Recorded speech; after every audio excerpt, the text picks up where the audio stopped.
Hey everybody, this is Todd Milbrand, Senior Channel Partner Manager here with Sangoma. Helping me with today's presentation is Chris May, our open source community advocate. A quick rundown on the agenda. We're going to go over a quick company overview, introduce you to the open source team here at Sangoma, and then we're going to get into faxing. We're going to review all the various different ways you can send a fax in today's day and age. And then we're going to tell you why we think FAXStation is the ultimate solution to all the problems you may have with the other options. And then we're going to go into SIPStation, show you how to get started with it, go over some of the pricing and differentiators, especially the unique architecture we use within SIPStation. We'll then review something called 10DLC, which is a new as of about a year ago, FCC requirement. If you plan on trying to do any texting from a phone system to a consumer's phone, it's something you need to go through to get yourself registered and allowed to actually send those texts. We'll also show you how to set up SIPStation for both free PBX and PBExact, but also Switchbox as well.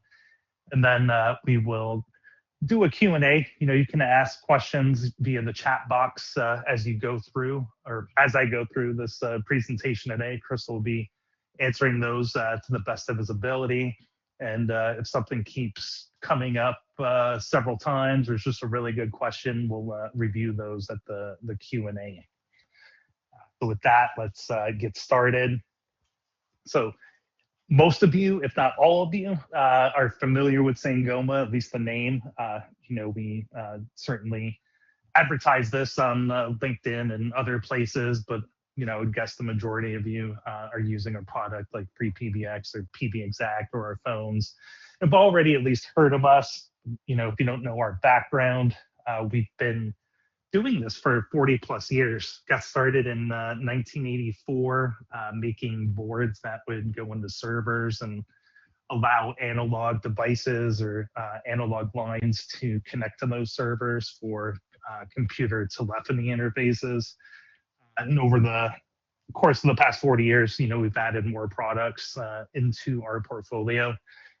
So free PBX, PBExact, Switchbox, Asterisk is our product as well. We make our own phones. We have various different cloud services, of which two of those we're going to talk about today, SIPStation and FAXStation. We are the corporate sponsor of both Asterisk and free PBX. We're an engineering-led firm, so most of our products, are engineered from the ground up by us, including our phones. We have a very diverse customer base within the free PBX world. It's got about 2 million plus systems spread out worldwide in 200 plus countries. And, for you geography nerds, know that there's only, I think, 176 countries. We're including territories and other types of nation states within that 200 plus there. So meet the team behind your success here. Myself, Todd Milbrand. I am in the middle of the screen. We got Chris May answering questions. As I had mentioned, he's our open source solutions advocate. He's very involved in the community, and he's also what we'd like to refer to as our pseudo product manager. So he does help drive a lot of the features and functionality that come to Asterisk and free PBX. And then Michael White, who couldn't be here, he has the misfortune of spending this week in Costa Rica. He is our VP of open source sales, and he oversees everything related to Asterisk, free PBX, and PBExact. And then, of course, we have Tango, our award-winning mascot, who's always with us in everything we do. Now, speaking of open source solutions, in free PBX and Asterisk, this year's AstraCon, if you weren't already aware, is going to be co-located with Scale, which is the Southern California Linux Expo. AstraCon's going to be March 5th and 6th. in Pasadena, California. As part of that co-location, cost of attending is going to be way down compared to previous years. If you look at the overall convention and all the other companies that be at scale, it's a pretty awesome thing they've got going on there. Everyone from Google to Facebook to Apple, who are all regularly using open source products, even if it's not apparent because of code they've put on top of it, will be there. So, we hope to see people from all over the world, just like we have, in years past. Myself and Chris will both be there, so will Mike, as well as other members of the PBX and Asterisk teams here at Sangoma. There's going to be a lot of great talks. So if you have any questions on that, want to know more, you can Google search Astricon or just ask us in the chat box. Let's get into faxing. Both FAXStation and SIPStation are products we offer here in North America for the North America market. A lot of people are always surprised that fax is still a thing, but we talk to people every day. It's whether they're in healthcare or other industries, it's something that is still needed to conduct business on a day-to-day basis. And at the core of it, when you think of faxing, is analog lines. You Verizon, AT&T, and it works. You just plug it in and you can send and receive faxes. That's of course assuming you can remember how to actually send out a fax on those fax machines. But the problem with using those lines from Verizon or AT&T or Bell South or whoever still doing it like that is price. People will go from having 10 phone lines with them down to 1 or 2. And, they know if you're leaving those 1 or 2 lines, it's for fax and security or something like that. And they'll continue to charge you $100, $150, $200, not because they're trying to gouge you, but more because they just want you to get rid of those lines. The quicker people get rid of those lines, the quicker they can get the government to say you don't have to maintain that network anymore. And they can continue to move on to newer technologies. About 20, 25 years ago, people started looking at doing fax over SIP trunks or using a protocol called T38. There's 2 problems with this. One is it requires a real-time digital to analog conversion. 2, drop packets and jitter can lead to failed faxes. So even on a phone call like this, in the year 2026, we have plenty full bandwidth everywhere, whether it's, from fiber optic coming into our house or even cable modems or 5G access.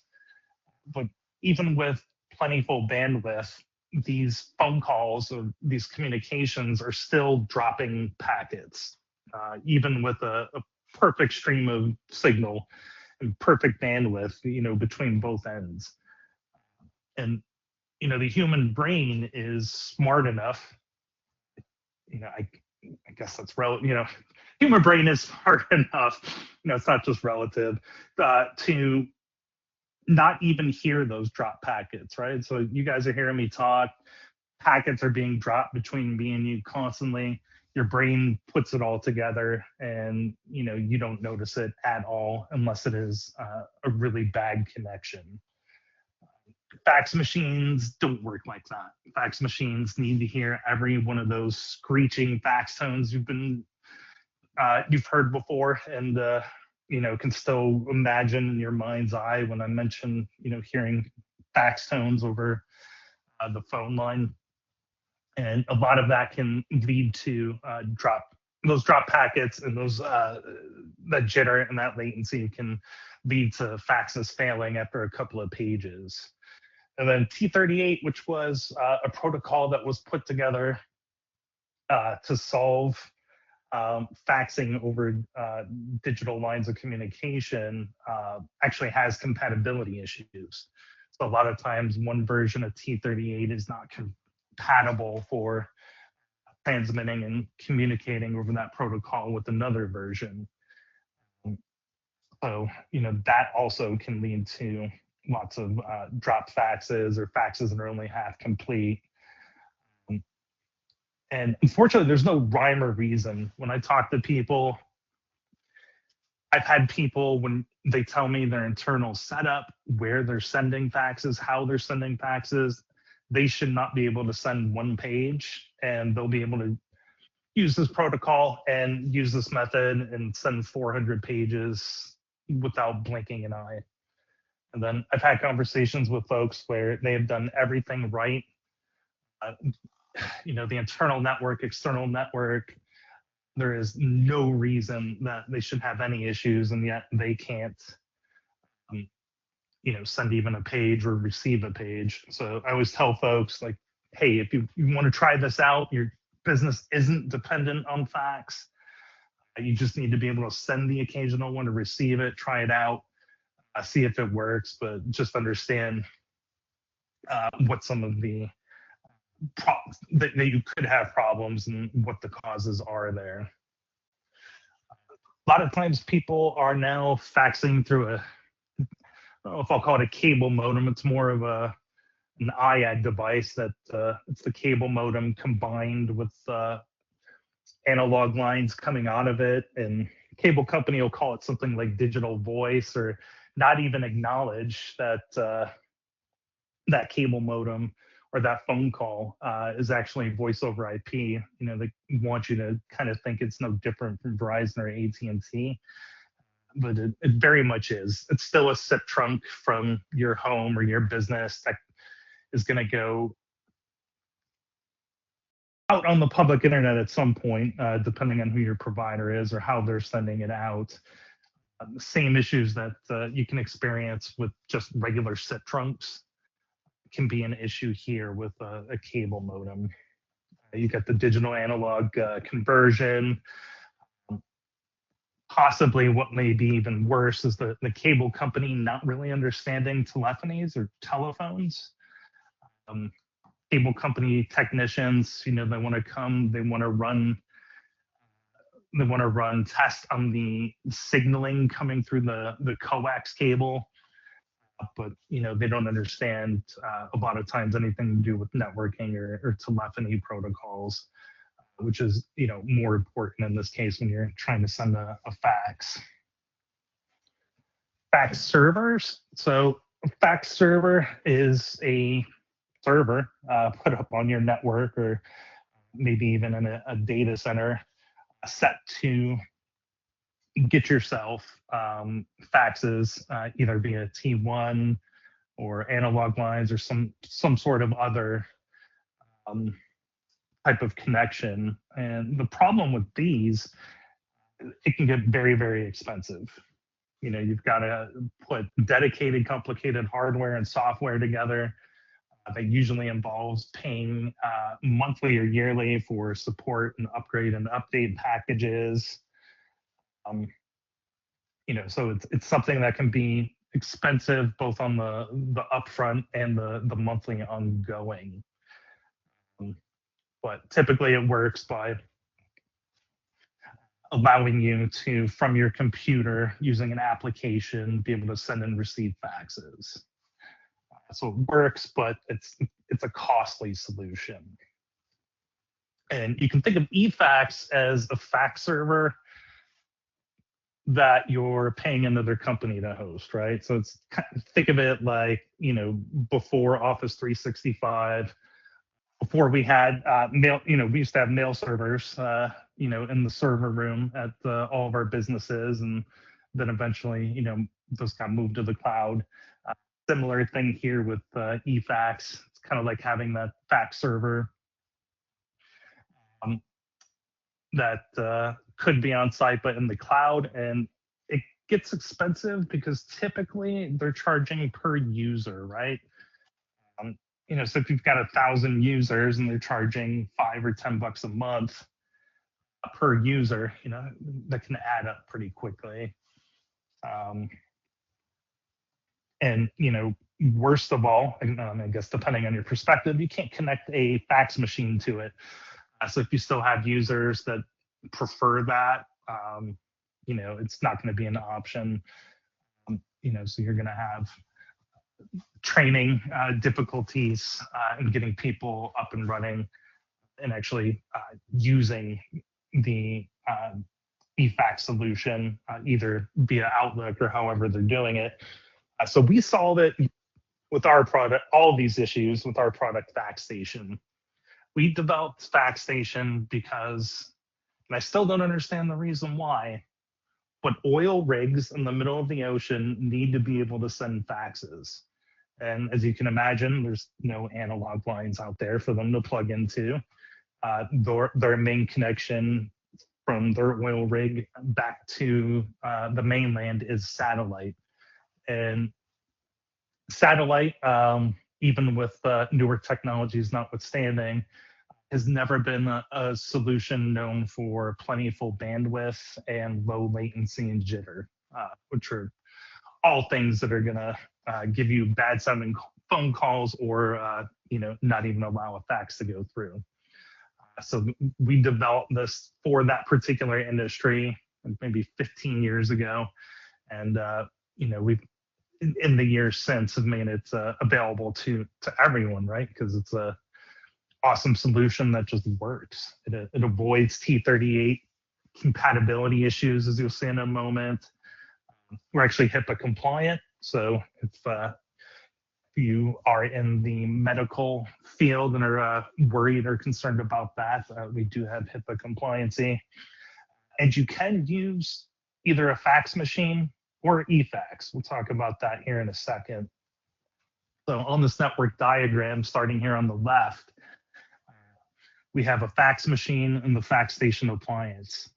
The FAXStation appliance is going to tell the fax machine, I am the receiving fax machine. So if I were to send, say, whoever you are here on the line, if I was going to send you a fax in this scenario, I'd put your phone number in, I'd hit fax, and the FAXStation appliance would tell my fax machine, I am the receiving end, I fully have this, right?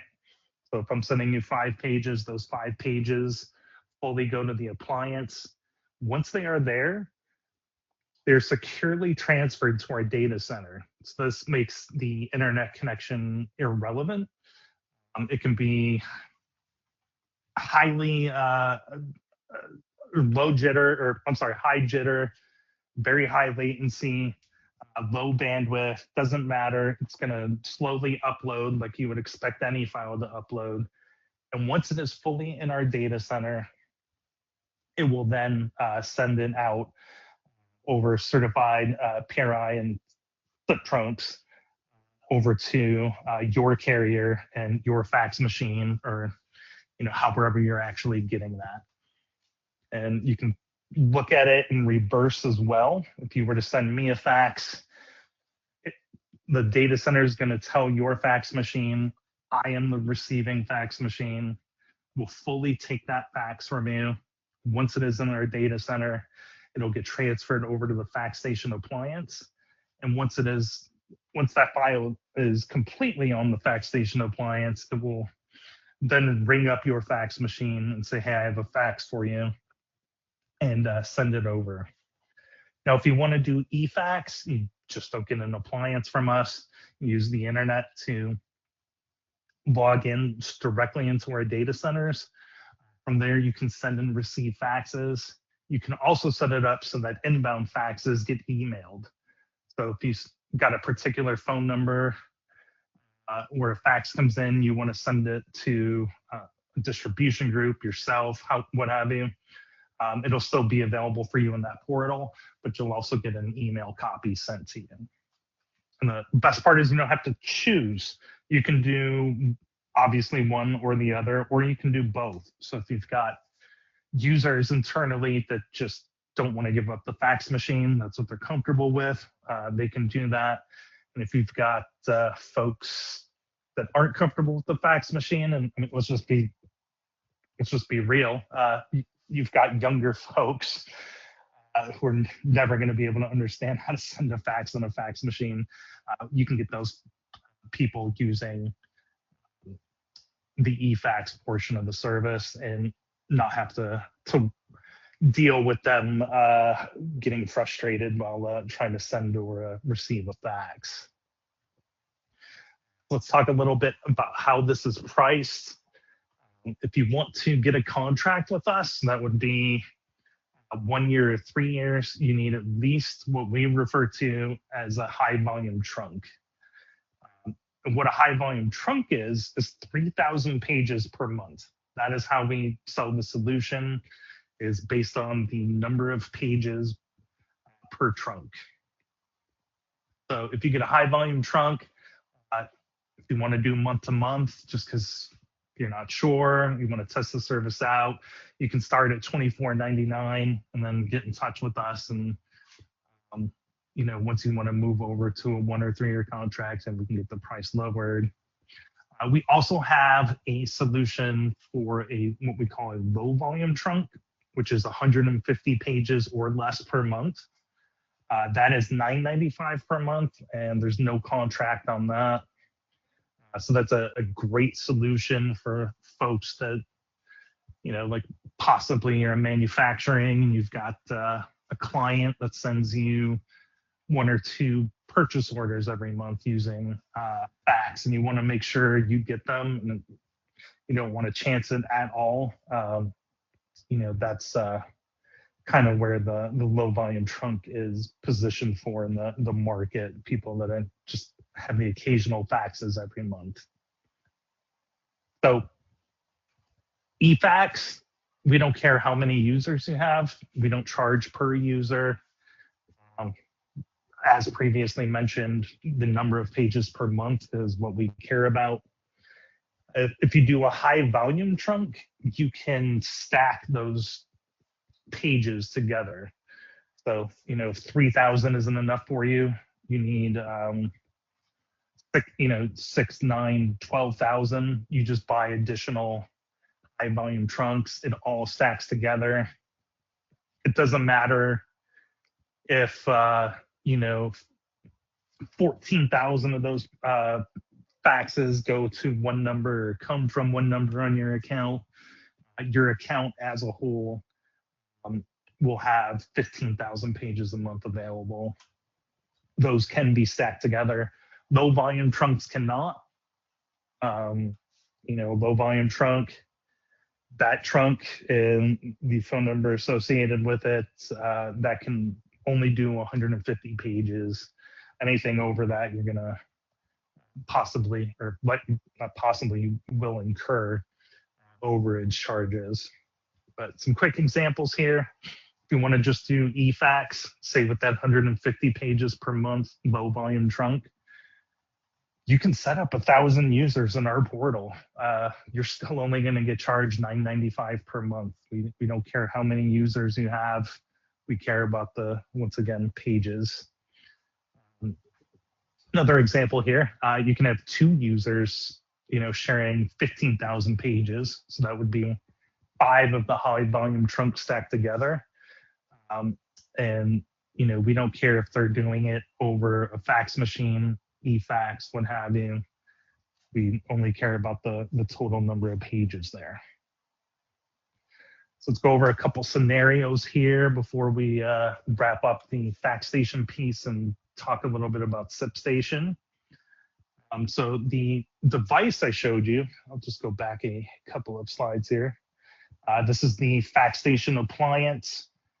It can support up to 4 fax machines. So just come back here. If you don't have to have 4 fax machines on it, you can only have, if you just want 1, you can put 1 on there. But if you do need more than 4, you would get additional FAXStation appliances. The price on the appliance is based upon whether or not you're doing a contract. So it's going to be more from month to month, and on a 3-year contract gets down to somewhere, I believe, around $150. So you do need to purchase it. So if you have a fax machine, let's use an example of 4, you would need 4 trunks in order to support those 4 fax machines connected to the CPE device. And you would need a DID. So in that scenario, I think you'd be looking on a 3-year contract, you'd be looking at $19.99 times 4. So you'd be getting up around 80 plus $1 a piece for the DID. So around 84 bucks. That would give you 12,000 pages. Even if you didn't need a full 12,000 pages, you do need service to each individual trunk, or I'm sorry, to each individual port on that device. And again, all of that can be stacked. Remember, low volume trunks cannot be stacked.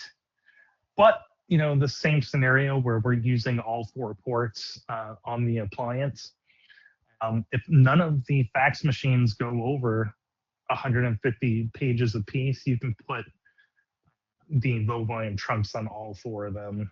Just remember, it doesn't stack together. You've got to keep all 4 of them below 150. And the high volume trunks, we talked about them being stacked together.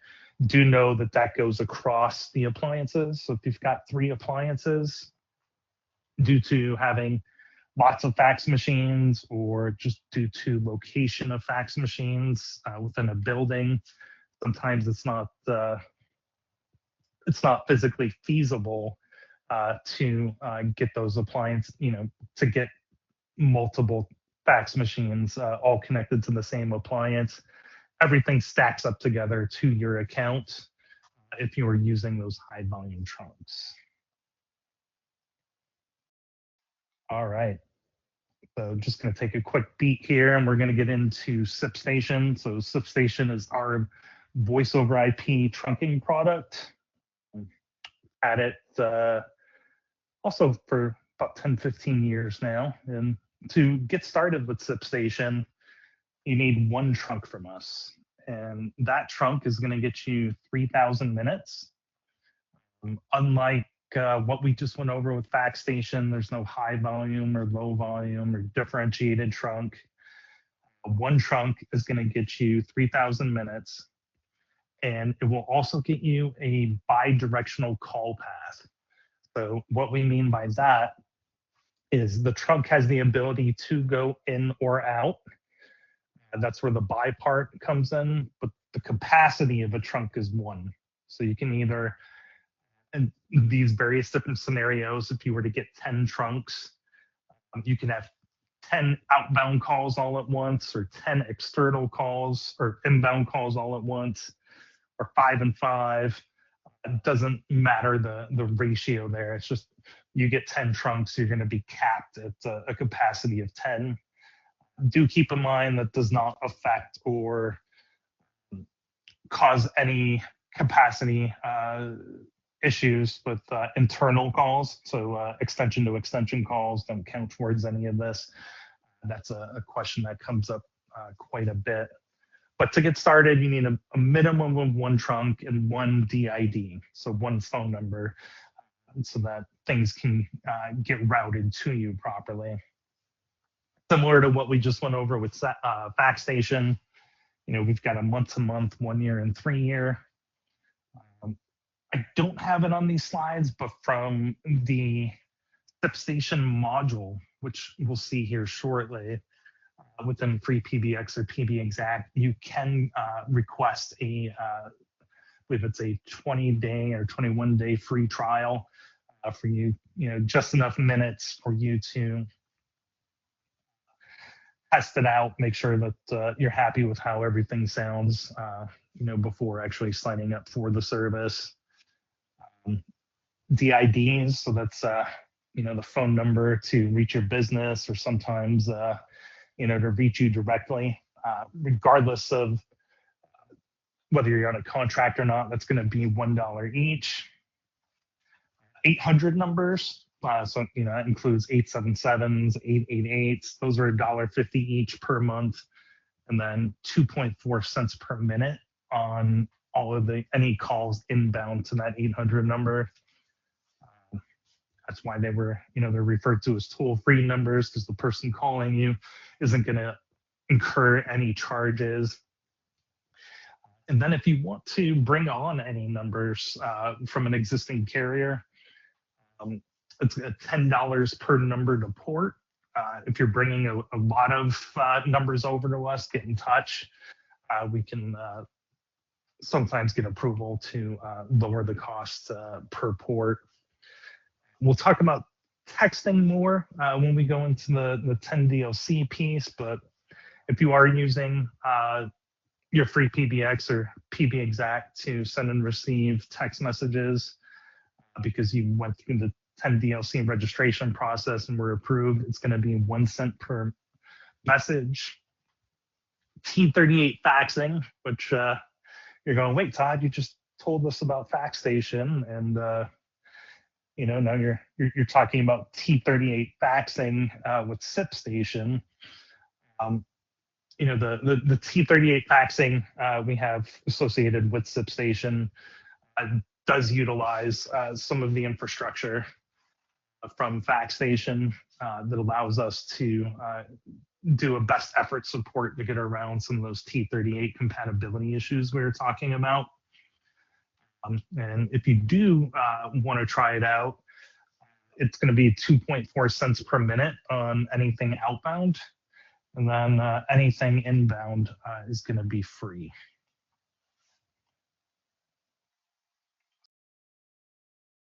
So we've got some differentiators. A lot of times people think a SIP trunk is a SIP trunk, and just depends. Certain factors you can't even begin to imagine, or what differentiate whether or not it's going to be a good sounding phone call or this or that. And that's absolutely not the case. We're going to go over some infrastructure things that ensure that we have great sounding phone calls with SIPStation. But some of the additional features we add on, definitely make this a very, very interesting product to look at for folks, right? So trunk groups allows you to share that capacity we were talking about. One trunk equals one call either in or out, and you can share it amongst multiple locations. So if you've got an office on the East Coast, the Midwest, and on the West Coast, you're going to have times of the day where calls in and out are busier at one location versus the other. So in the past, what you would have to do is you would have to order enough capacity at each location for the busiest time of day. So if that was 5 at each, you would then be getting 15 trunks between all 3 locations. Now, since you can actually do this sharing, you can reduce that down to maybe 8 or 10, depending on when those peak times come for your business, and save yourself some money. So I did just talk about the T38 faxing. We do have that infrastructure to help you out with that. As with anything, if fax is not absolutely vital and you want to try it out, definitely give it a try. If fax is vital, either to your day-to-day or just your revenue efforts or something you're doing, you're definitely going to want to get on FAXStation and just make sure it works 100% of the time. With SIPStation, we've also got some failover options, right? So if a phone call can't be delivered, say to my direct phone number, we can tell SIPStation, then deliver it to Todd's cell phone, or deliver it over here. So if a call to a specific number of yours can't be delivered, we can send it elsewhere. We can also do that type of failover based on IP address. So, hey, I can't deliver a phone call to this IP address of where this phone system is, or this fully qualified domain name of where this phone system is. The backup is going to be over here. So we're we're going to send any call that can't be delivered to A over to B. And we can also do a global failover. So we've got you guys covered in the event of a phone system going down, a driver knocking over a pole and knocking out internet to your area, where, wherever the phone system is, if you've got a backup, we've got ways to make sure those calls are going to be delivered. So you may have been thinking to yourself while I was talking about capacity, well, I used that example of 10 trunks would get you 10 internal or external phone calls, or inbound or outbound. What if I need to go beyond that? Well, we do have something called bursting, and bursting will allow you to burst beyond that capacity.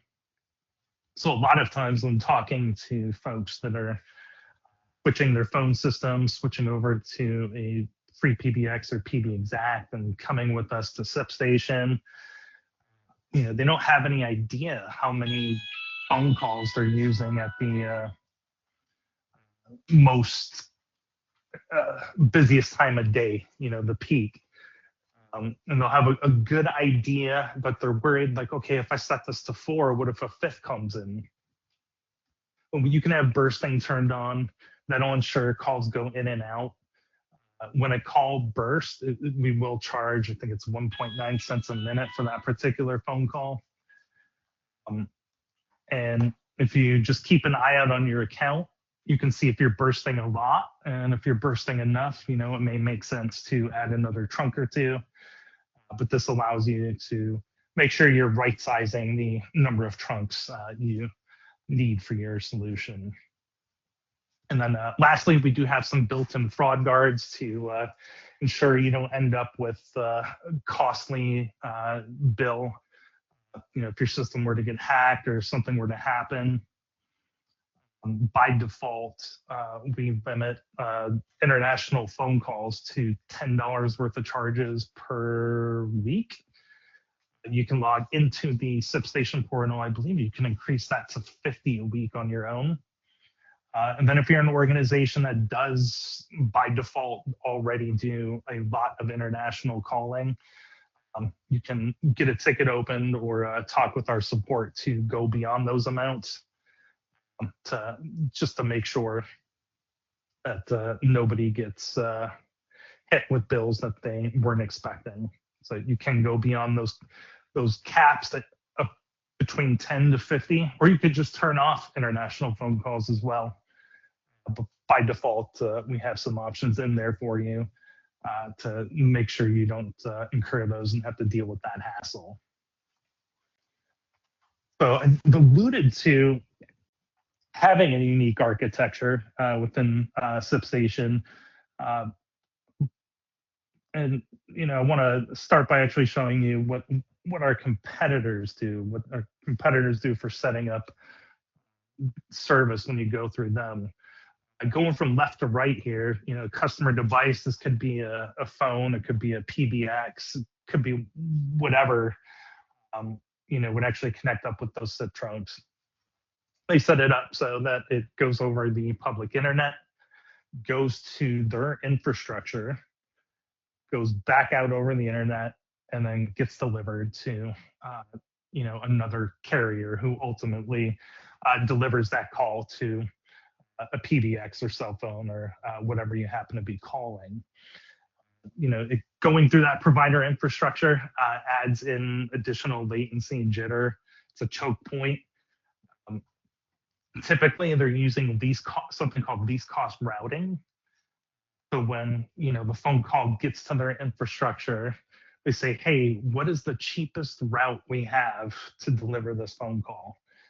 And they're doing that so that they can maximize their profitability. But the reason some routes cost more than the others is the quality of the route, meaning how good of a sounding phone call you can expect, whether that provider is a well-known, well-established provider with good infrastructure.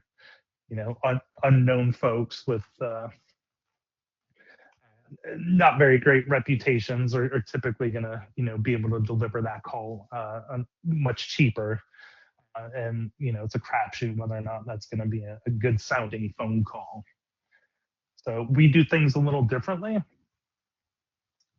Before I go left to right, I want to talk about what I mean by closest POP or closest PSTN. If you drive around your neighborhood, if you're in a city, or if you're out in the suburbs or a village or even in rural areas, we are all familiar with I don't want to call them the gray building, but the older buildings that probably still have AT&T and Verizon and Bell South and those folks infrastructure. Back in the day, those buildings housed giant mechanical switches so that they could take a call from you over those local phone lines and deliver it wherever it needed to go. Those places are still being used by those companies. Today, there's tons of fiber optics and other things going to it and other infrastructure needed by them. So when you go to make a call from a PBX or whatever you're connecting to SIPStation, it's going to go over the internet to the closest one to you, right? Think of it, the one you're thinking of is 2 miles away. That brownish, grayish, older building. It might even have a tiny Verizon sign on the outside. That's where it's going to go to. It's going to use the backhaul from those ILEC providers and that infrastructure to then eventually get that phone call to wherever it's going. This keeps latency and jitter to an absolute minimum. Uses that infrastructure that is still being used for those PSTN lines. So even though those haven't gone away, their back end has been voice over IP since probably sometime in the 90s, even though they never told anyone that or advertised that. It's been digital since the 90s. And then most importantly, it doesn't traverse through our equipment, our data centers. So you don't have a choke point being introduced by us, and you don't have us choosing the cheapest route to get it there. We're choosing by far the best routes to get it there from a standpoint of keeping latency and jitter and all of that to a minimum. So we're in the home stretch here. Two last things. I want to talk about 10DLC for a moment. I've mentioned it at the beginning of the call. This is put together, by the FCC. The intent was to reduce the number of spam text messages that people in the United States were getting. It's worked in one sense. In another sense, like most of people I talk to on a daily basis, we complain about the spam phone calls we are now getting, since those have not stopped. But as part of implementing this, any business that wants to use an application that is not a cell phone to send and receive text messages to a consumer in the United States has to get registered in order to do so. So if you were to sign up for SIPStation today, set up everything within your PBX and do texting, it will fail. And it will fail because you are not registered yet. And to get going on that with SIPStation, you can go to smscampaigns.sangoma.com to get started. Whatever the business is, even if you're a hair salon and you want to send out text messages via the phone system or via the phone number that everybody has you known as, that's going to your PBX, you've got to get registered in order to just send out a text that says, hey, just confirming your appointment tomorrow at 1. It's required. We're not necessarily loving it, but Most people I've talked to that have gone through the process aren't loving it, but it is what it is. And you can get started once you're signed up with us by going to smscampaigns.sangoma.com. And then lastly, we're going to talk about SIPStation setup. Now, I could have set aside these slides to actually show you some screenshots of how to do it. I could have actually gone into a PBX and SIPStation.com to do it, but I decided not enough people know about our AI-powered search agent, and I wanted to show you that as well as use that agent to then show you how you can get things set up and going on SIPStation with all of our various different platforms. So help.sangoma.com. This is where you're going to go to get support. You can open a case, you can chat with folks, phone numbers are down here. But if you've ever used our wiki, you know it can be hard to find information within the wiki. If you were to say search for SIPStation setup free PBX directly within the wiki, it may not bring up the results that you were looking for. So let's just do a quick run through on this. Free PBX, I'm gonna hit enter.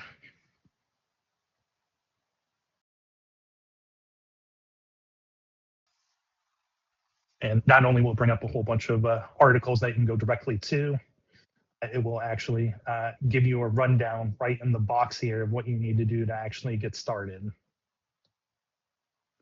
If I want to change that over to Switchbox,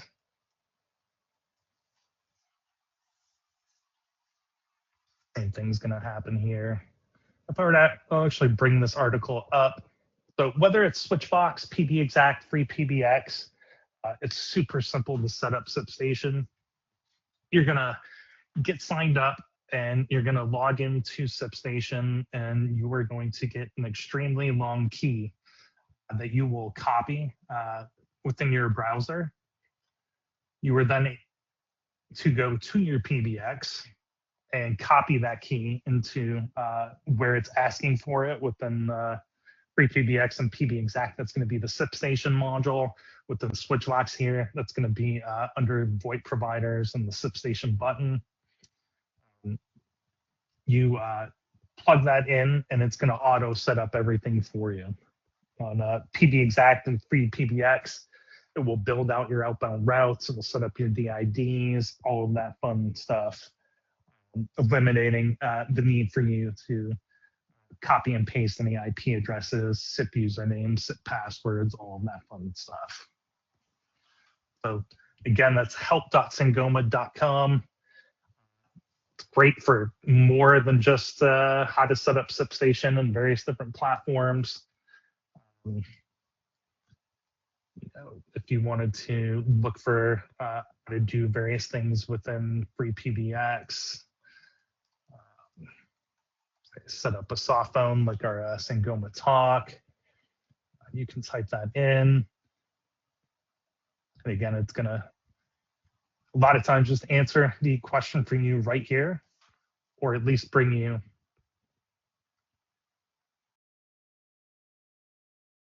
parts in the knowledge base that you were looking for. At this point, I'm gonna ping Chris. And Chris, how did things go with the questions and answers? Oh, they went great, Todd. We had a few come through. I think we can field a couple of these. Maybe I had a question about the flying helper monkeys that were used to transmit faxes around internally, but I see that's not the case. It's all you know, it's pretty high tech stuff. So that's good news. I think there are some questions maybe we can point out about multiple DIDs sharing one fax trunk. Now, I know we talked about you know, multiple users being able to access the service. You want to talk about you know, what was needed for if you have you know, two fax lines? What is that? Two fax numbers, phone numbers. what does that look like from a purchasing perspective? Sure. So you can get, let's just say across your organization, um, you need a single high capacity trunk, right? You guys do maybe 2,500 pages, so 3,000 will be enough. Um, you can get an unlimited number of DIDs as well for use there, especially, eFax to completely unlimited. But when it comes to, let me go back here, the fax appliance, each one of these ports needs at least one DID, and you can, in theory, at least for inbound, route more than one DID to a particular fax machine when using the appliance. Great. I think that I think that helps answer it. Hopefully, following up there, Bryce, let us know if you need a follow up there. I'm just trying to determine if each DID needs its own trunk in order to use a FAXStation.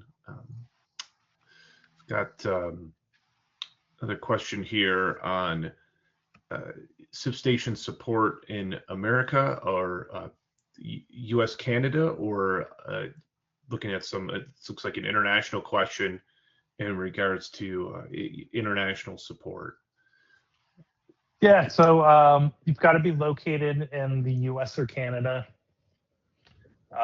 We do have a SIPStation UK product where if you're in the UK, you can talk to the Sangoma team there. But everything we talked about today is for folks with physical addresses and billing addresses within the United States and Canada. Great, thanks, Todd. So this next one is kind of a little different, I think, from Robert on SIP and FAXStation can be in use in the same trunks or separate trunks.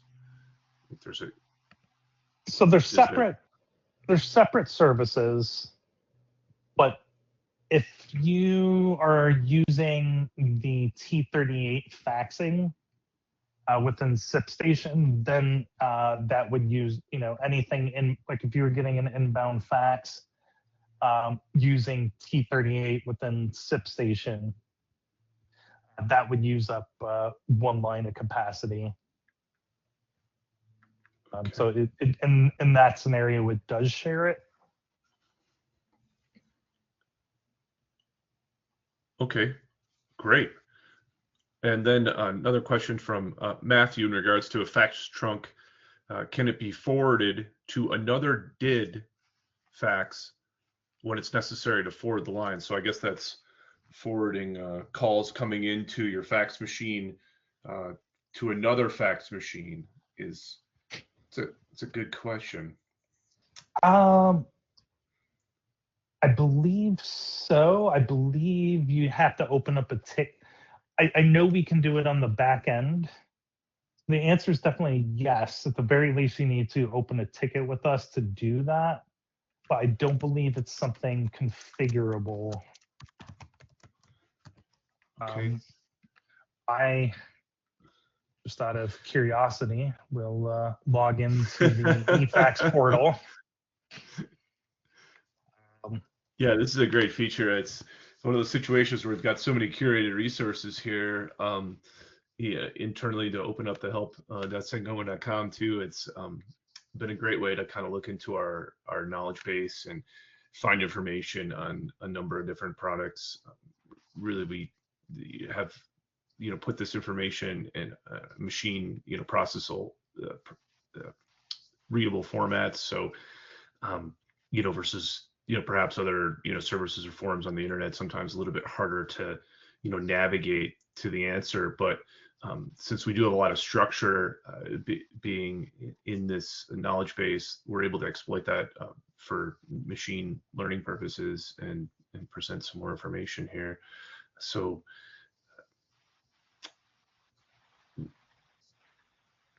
Oh, I see. Okay, this is just offering so how to Yeah. handle it within your FAXStation portal. Great. Okay. Yeah, I know So you that would, within the portal you can send take it and say, hey, forward it over to this fax machine.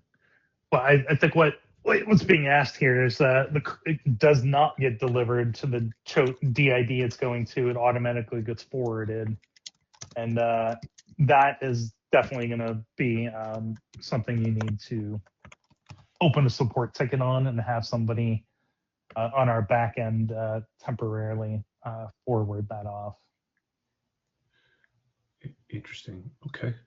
Yeah, that's a little overview of that whole section. Now I see in the KB, there's some other questions about notifications and how to receive those and how to configure those for different users to be notified on inbound and outbound faxes. So I think that about answers most of the questions there. Thanks again, Todd. Great webinar. I having to discuss more faxing at AstraCon in a month and a half. We'll have, of course, be there a couple of days, March 5th and 6th, and then, as Todd mentioned, and have a number of free PBX talks as well as Astra's talks from engineering team and a number of other people working in the voice AI space generally. So pretty exciting event with a lot of developers in Southern California coming as part of the larger scale event, and we'll be around on Saturday the 7th as well with a booth as part of the open exposition hall, and then a number of different events and speakers tracks that you might be interested in for AstraCon. So I don't think there's a fax track this year, unfortunately, but maybe there might be some hobbyists who are interested in that sort of path. But this is definitely a good time to meet fellow users and connect. So hopefully we can do that. But all right. Well, I don't see too many follow-up questions, so hopefully that answers it for folks. And this is going to be up on YouTube shortly. Is that right, Tom? Yeah, it'll be up in the next few days on YouTube, and we're always here to help. Give us a ring. I'll be happy to answer questions related to SIPStation, FAXStation, or anything else. Great. Awesome. Well, thank you everyone for your time today. Chris, thanks for fielding those questions and joining me on this, and hope everyone enjoys the rest of their Tuesday.